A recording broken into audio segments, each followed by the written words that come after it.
youth, believe it or not. 6 children, and 3 are married, therefore 9, between the ages of 19 and 33. And so I have lived with this generation, and I hear them. They are unrestricted by their ethnicity. They are unrestricted by their nationality. They don't care too much about the restrictions that we older people put in them. And today, this is really a breath of fresh air. Before I respond on the question of the role of women, and I assume you're talking about young women because we are here with the youth. I think one of the things I would want to say is that after this conference is done, I hope that those of us in leadership will do something to ensure that this moves from a talk shop and something actually does change for the youth of Africa.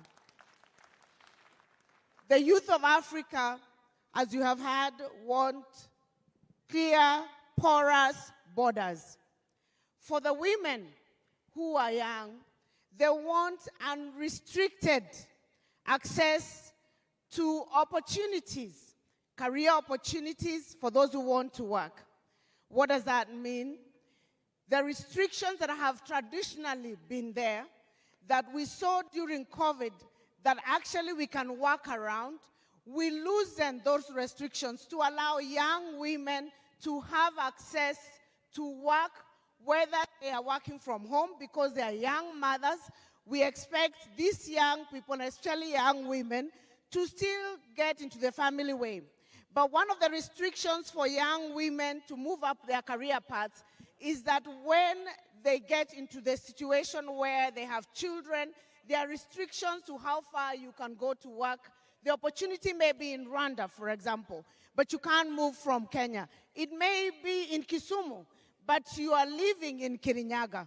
The youth of this country and the youth of Africa are looking for opportunities where they can work across counties and across nations, and we should provide those opportunities by being less rigid, for example, in the public service, allowing people to work from home. We did that during COVID, and the world did not stop. Why can't we provide the same opportunities to ensure young people continue to have access to opportunities? On the issues of trade, for example, they want to be able to register their businesses sitting in their homes without necessarily having to move from one office to another, from one county registration office to another, to be able to pay their fees from their phone. And thank God for M-Pesa and other financial services in Kenya. But for the youth in general, they want a leadership that is committed to the things that we talk about year in, year out in this Youth Connect Africa, and for us to actually actualize them by making sure that we pass those policies.